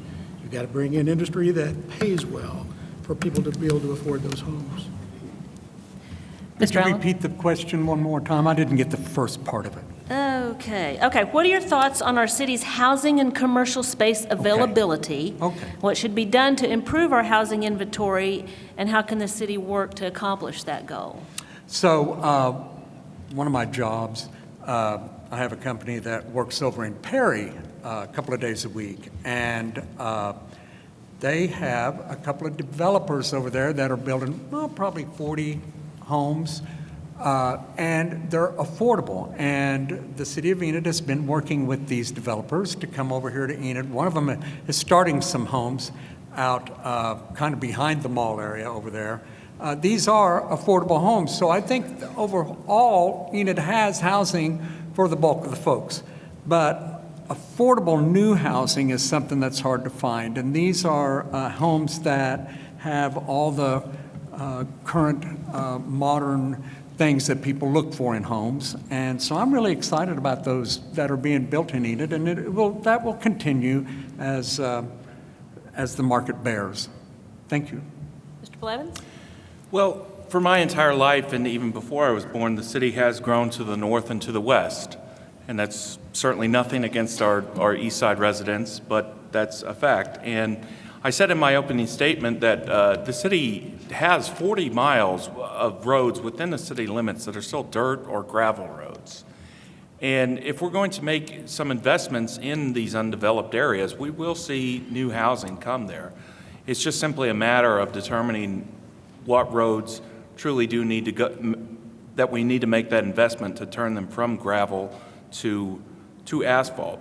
And like I said in my opening statement about this culture where the young people think that there's nothing happens here, I will say this. I'm 41 and I've never seen a gravel road go from gravel to asphalt. Something like that will change the culture and keep young people here. So that's, again, the city's got to make some investments in some of the undeveloped areas of our city. Mr. Boyle? Well, one of the biggest things is the infrastructure, if you think about it, because I know that when I was looking to buy a home, I was looking for a home that could support my family with my 6 kids, so we needed one big enough. But we also wanted a little bit of land, and the one thing that I didn't want was I didn't want a house on a dirt road. So since Enid didn't really have much to offer of that, I was looking in a lot of the other cities. And by the grace of God, over the year, we were patient. All of a sudden, this house pops up on it's not the perfect asphalt like we put on Southgate Road, but it's, the tar and asphalt kind of road. And I was appreciative of that, and I was like, wow, this is perfect. This is God's answer.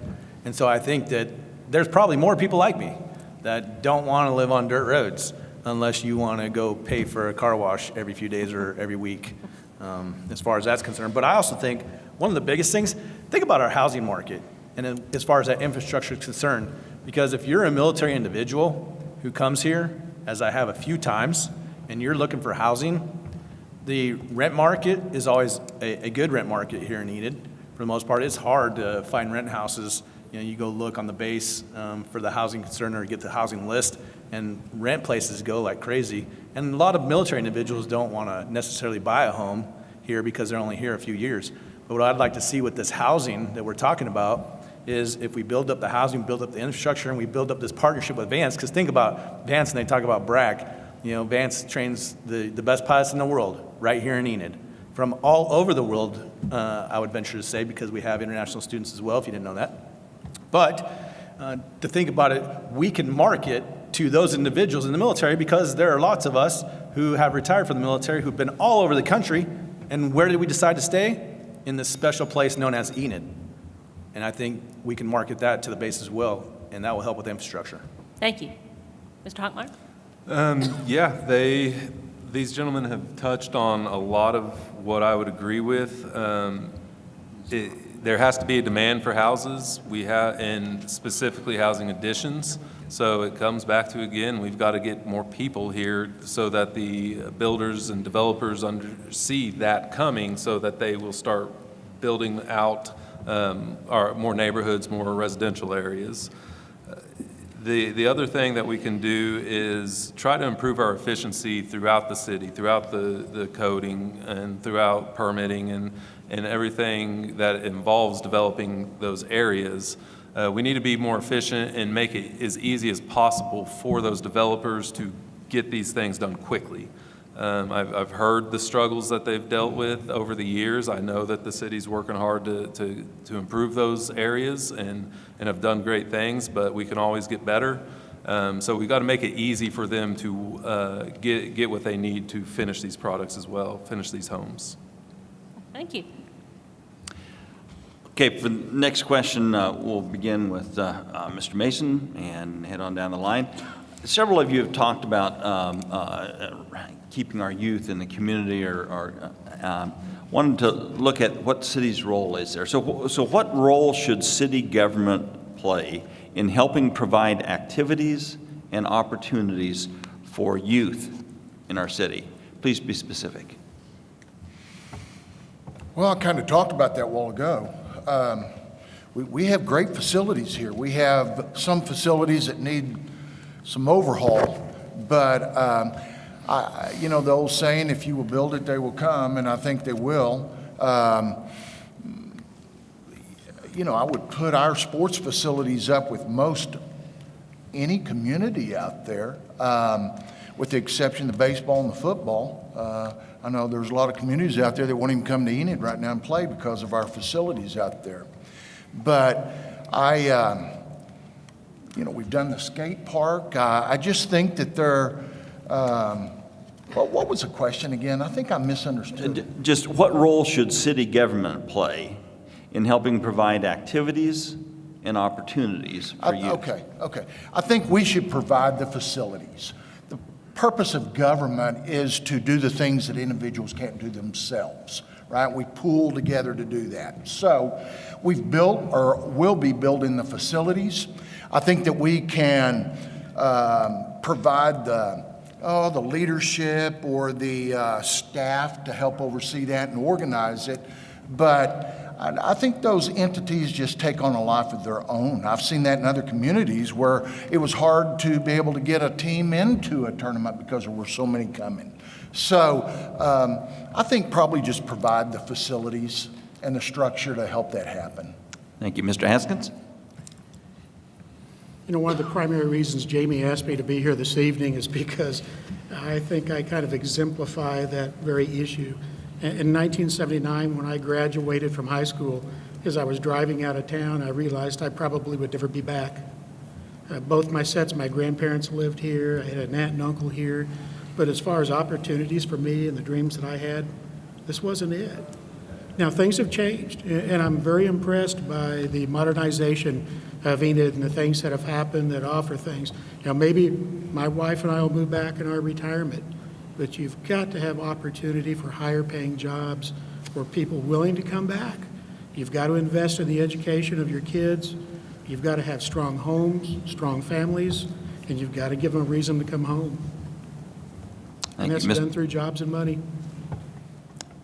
Again, Mr. Allen, what role should city government play in helping provide activities and opportunities for youth?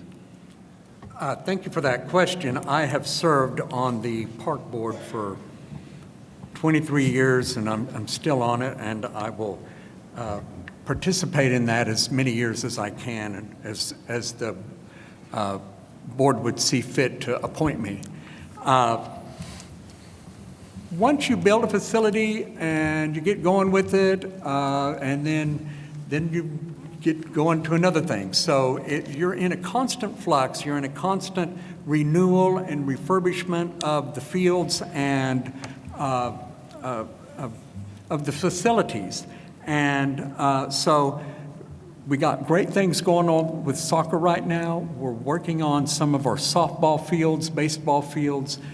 Crossland Park is in great shape. That suffered for quite a while.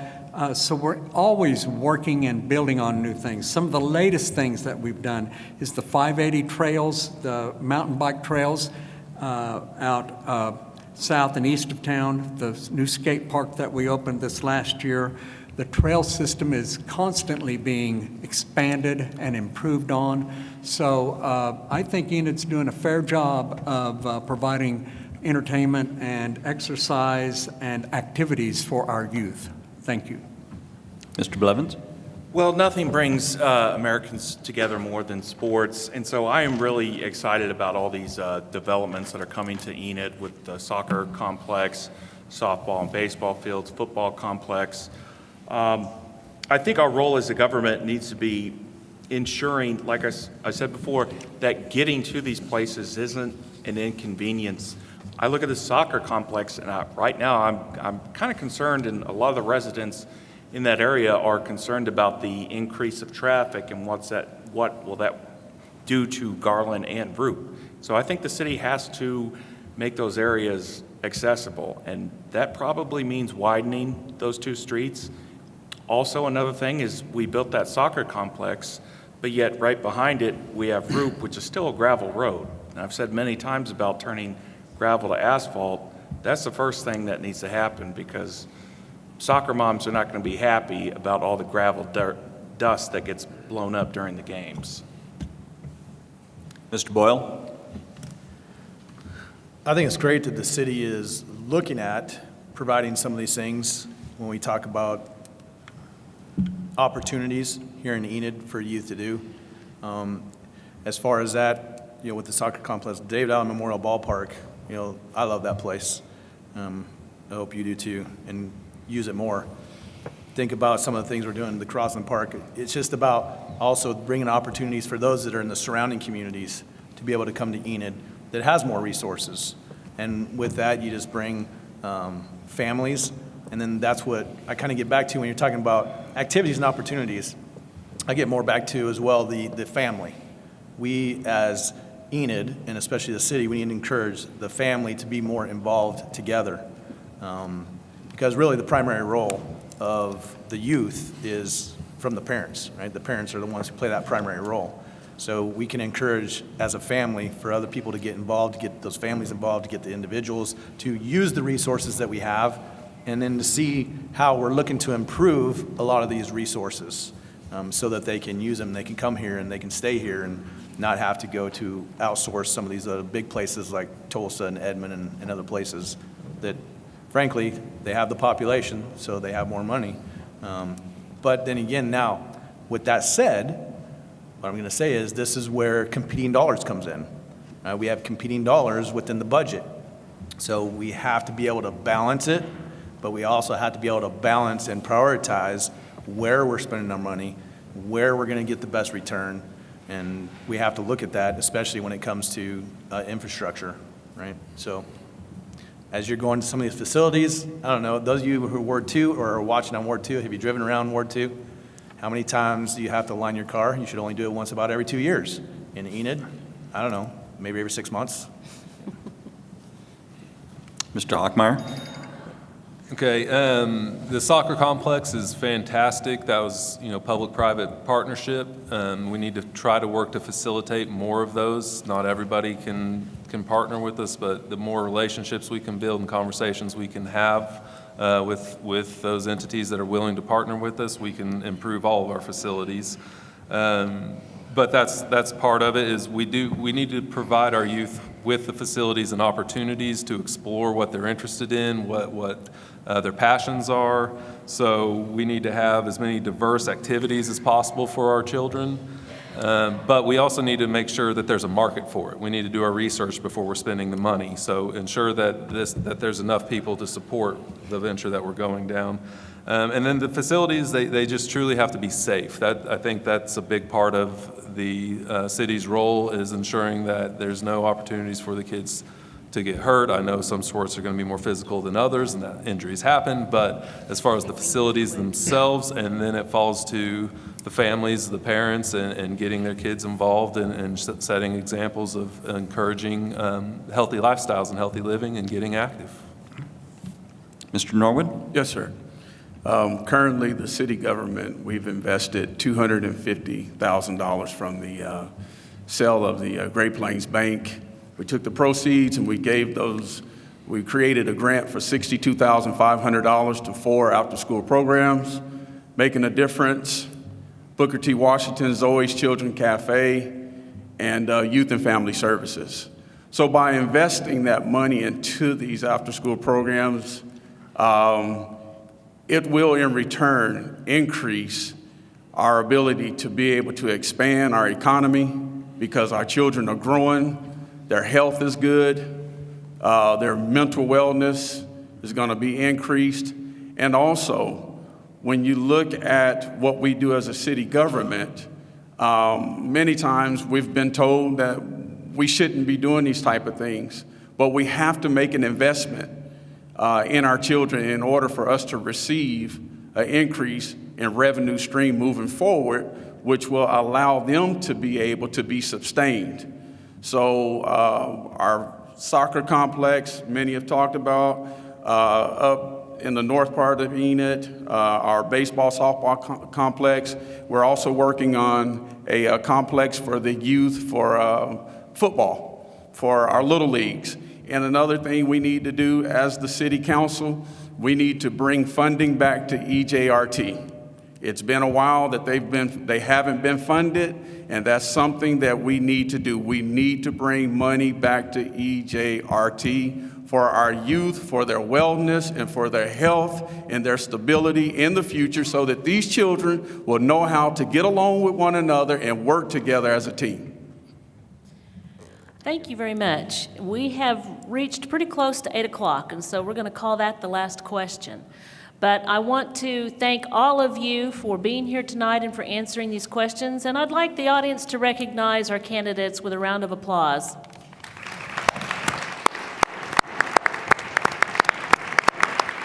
It looks like we had quite a few more join us as we got started with this thing. It's the first time I turned around to look. So if you would, I hope that all of you will stay for a little while and visit with people that want to visit with you. And as I said, the News and Eagle will be reaching out to all of you one more time for a news story about your various races. So thank you again for being here. Thank you, audience, for being here. And thank you for those who joined us on the live stream. We are adjourned. Yeah.